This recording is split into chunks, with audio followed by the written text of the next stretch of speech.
Radio Grand Lac. Vos émissions préférées, elles sont toutes sur Radio Grand Lac.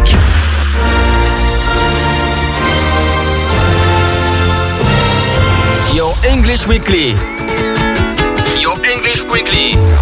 La chronique 100% en anglais de Radio Grand Lac avec Sinead. Welcome to Your English Weekly. Bienvenue à Your English Weekly. Je prends la relève de Sinead, qui est l'animatrice traditionnelle de cette émission, comme annoncé il y a 2 semaines. On a un entretien hebdomadaire à cette heure-ci, les mardis à 12h05 à peu près, avec un personnage souvent local en anglais. Et avant de passer dans cette langue, je vous rappelle que la transcription, d'abord, l'enregistrement de cette émission se trouvera dans YouTube. Cherchez avec Radio Grand Lac, Your English Weekly. Et la transcription se trouve sur notre site, yourlanguageworkshop.com. La semaine dernière, notre invitée Iris n'a pas pu venir. Enfin, il y a eu une embrouille, donc elle viendra à un autre moment. Aujourd'hui, je suis avec un invité de taille et je passe en anglais pour l'interviewer. Moi, je m'appelle Klaus et je suis votre hôte toutes les semaines, les mardis à 12h05. So, Fred, I am very honored to have you here. I'm honored to be here. And we will speak slowly and review and explain any English points that we need to explain for your average Savoyard. Fred, your English is very good. Could you shortly say why? My English is very good because I grew up speaking English. I was born in the Arab Emirates. My mother is from London and my father is French, but they spoke English at home. And I picked up the English-British accent, I guess, which is fabulous, I must say. I love the English accent. I envy you for your wonderful British accent. I'm from New York, just to explain to the listeners. I can hear. No, I'm not talking like a New Yorker. You're drinking some coffee? Yeah. That one, yeah. I guess you've mild up for some time. Yes. My English accent has become rather neutral. But you're not only English. Where did you grow up after being born in the United Arab Emirates? I left. My parents left the Emirates when I was about 3 and came back to France. And my dad, being a rich kid from Paris, had been skiing in the Alps as a kid. And he wanted to show the mountains and the snow to his family when we came back from the Emirates. And that's what we did. We went up to the mountains, to this lovely ski resort that's called Méribel, not too far from here. Lots of English people there. It was founded by a Brit too, actually, Sir David Lindsay. So Peter Lindsay, actually, his son is David Lindsay. And so my dad found a job over there as working for tourism and became head of the tourist office for 35 years. And so I actually grew up over there. So I feel English at heart, but my soul is from Méribel and all my friends over there. Fantastic place to grow up in. Lots to say about what it has to become for the world to come, but it was a very nice place. Okay. Could you just explain that last sentence as far as its content is concerned? What do you mean? There's a lot to say about what ski resorts should be. Yeah, I think that's it. How ski resorts should evolve because of the ecological impact. Exactly. I think so. That's my take. I think I had a lovely time skiing as a kid, and away from all the worries of the world. The thing is, now it's harder for me to accept how the amount of energy that's used just for my own pleasure as a tourist when I go skiing or something. So I guess that we're going to have to find a way to continue skiing, but in a friendlier fashion for everyone. So I had a lovely time, and I just wish that we collectively and maybe smart people find ways to make it more bearable to continue this. More sustainable. Sustainable, I guess, yeah. And to keep things in an ethically sustainable proportions. It's funny, just a linguistic note for the listeners. There's no English equivalent for the French expression relativiser. You can't say, well, we have to relativize.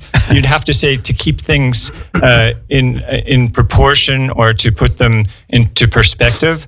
So yes, having a good balance between the pleasure of skiing and the impact that it has is important and something our society can definitely develop. But let's get back to Fred. You don't only have ties, that means lien, to the mountains around here. You also are actually pretty close to Grand Lac. You went from Miribel to Méribel, or I always get it confused, or from Méribel to Miribel. Could you explain, please? Yeah, I actually grew up in Méribel, but... the ski resort. The ski resort in Méribel, but Méribel, as we say in English. But I studied in Annecy and then Grenoble. I became an engineer, and I worked for photovoltaic businesses at the time, which is very nice. But after a while, things became harder for the business. Making solar panels. Installing them, organizing the installations of solar panels in mostly the area, but all of France, really, with different companies I worked for. And then it became clear that it was harder for the business because of the prices, maybe because of the context, political context, maybe. Harder, more difficult, yes. Yeah, and so I decided to leave, and I was 30 years old at the time. And I had this dream of buying a farm with some friends and maybe becoming a bit of a farmer somehow. So we did that in Saint-Franc, which is other side of the mountains from Grand Lac, direction Lac d'Aiguebelette, and it's in the region of Chartreuse, I would say. So it was a very good experience for 10 years. I did that. I became a market gardener, I think we say in English. So I was doing vegetables. So I like to say that I went from photovoltaic to photosynthesis. So this is back to the roots, I guess. Another play of vegetal play on words, going back to the roots. Yeah, exactly. So that I then came to Aix-les-Bains to sell my goods on Saturdays at the market for probably 7 years in a row. So I met lots of people, and I met Klaus there. It was a very good experience, a bit tiring, I would say. And now I have a kid that's 2 years old. She's fantastic, but that means it's easier for me not to have that kind of work on weekends. So I decided to have only week markets, and that happened next to where I live in Miribel, which is still in Chartreuse, in my new farm, I guess. And the markets are Wednesday evening and Friday evening, and that enables me to sell all my goods there. My girlfriend's a beekeeper, so we sell also her stuff there, and other friends' produce too. And then I'm free on weekends. Yes, so just to make it clearer for the listeners, yes, so you don't go to the market at the weekend, or on the weekend, as you say in American English, but only during the week, so you have time for your family. Your partner, she's a beekeeper, so she takes care of bees. And just because it's a bit confusing, the fact that you grew up partially in Méribel in the Alps, the ski resort, and now you have a farm in Miribel in Isère, I think. Or it is. Yes, it is, it's clear. It's close to Les Echelles. And, exactly. Yeah. And the first experience you had as a vegetable farmer after giving up your career as an engineer, which is quite a daring step, even though these days more and more people make those kind of choices. The first farm you had wasn't a private farm. It was a kind of almost idealistic experiment. Would you agree on that? I do. And I still support that kind of organization. It's called Terre de Liens. So it's a unique association, I would say, in Europe. Non-profit organization. Yeah, it's an NGO, I guess. Yes. It's they do fantastic work. They buy. The point is that they buy farms because usually new farmers or young farmers don't have enough money to buy the farms because there's lots of buildings and equipment. But the farmers who are selling, who are retiring, they need to sell the farm because that's mainly what they're going to get as a retirement plan. So Terre de Liens comes in and they buy the farms and then they rent it out as cheaply as possible to the new farmers. So the new farmers will never be owners of that farm. That has to be known, but that is the plan. Deal. That's the deal from the start.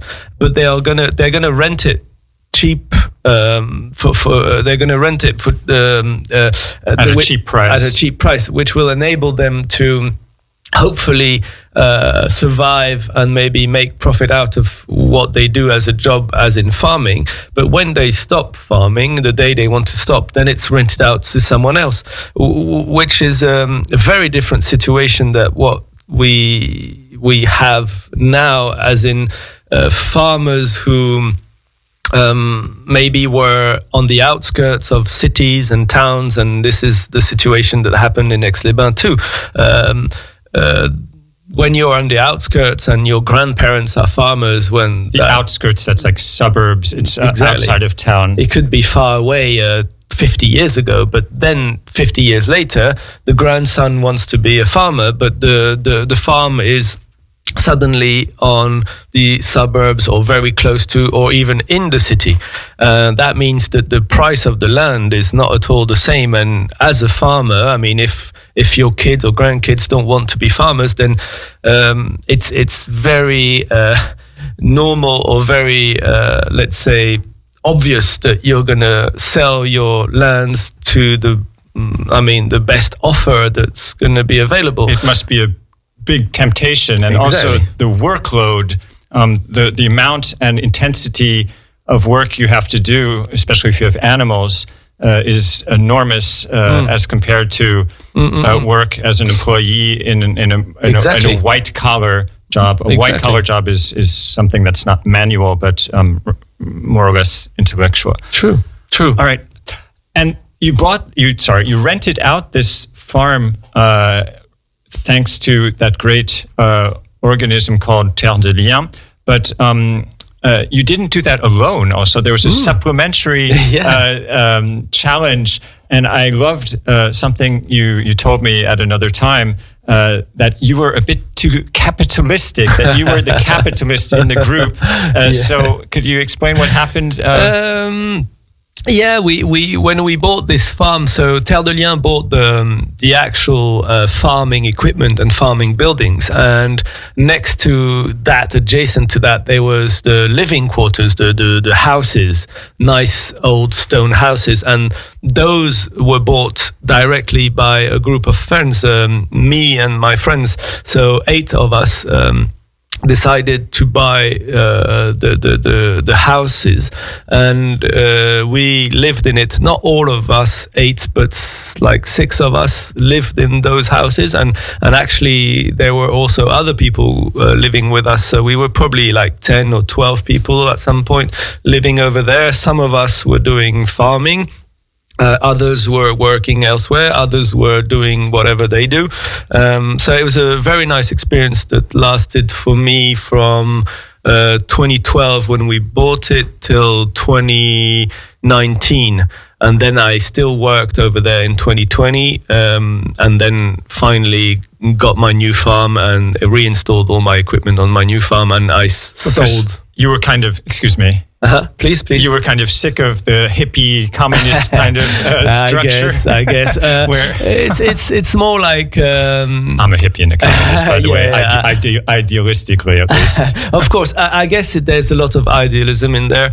I wish. How to say? I decided to leave because maybe growing older, you're less.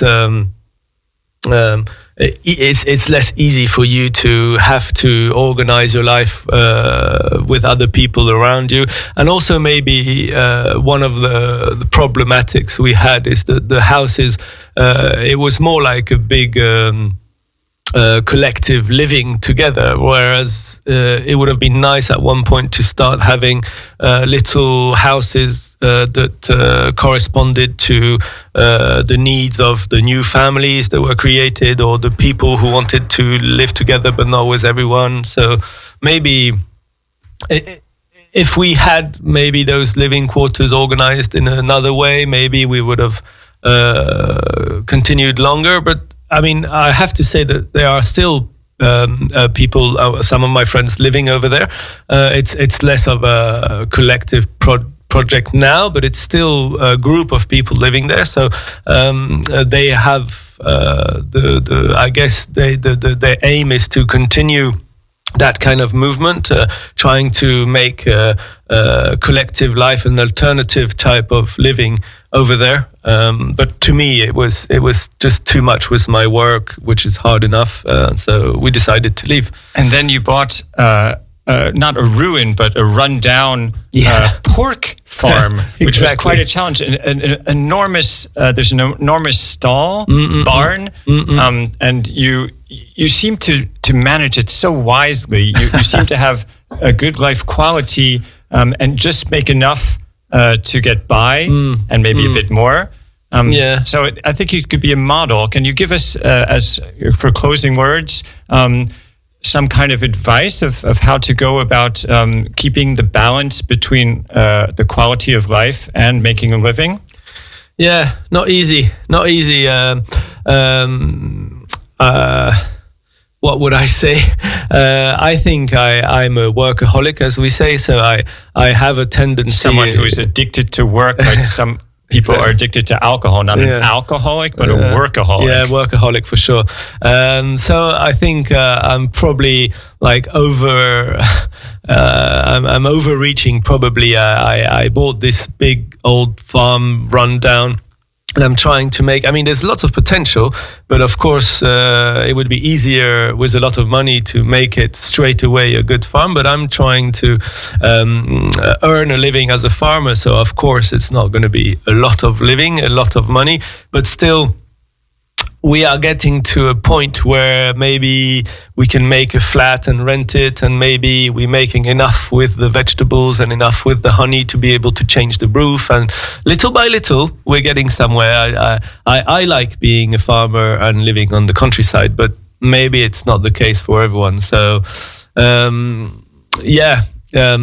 it out, I think. That's what you have to do. In any case, we need farmers. Thank you very much for this talk. Next week, we will be also welcoming somebody who, at least in part, is in agriculture. His name is Arthur. He speaks excellent English as well. Thank you very much, Fred. And thank you, Radio Grand Lac at 92.1, 92,1. Merci à Grand Lac. Et vous trouverez tout sur la chaîne, pas la chaîne, mais sur la chaîne YouTube. Tapons Radio Grand Lac, Your English Weekly, et sur notre site, yourlanguageworkshop en un seul mot.com. Thank you once again, Fred. Thanks everyone.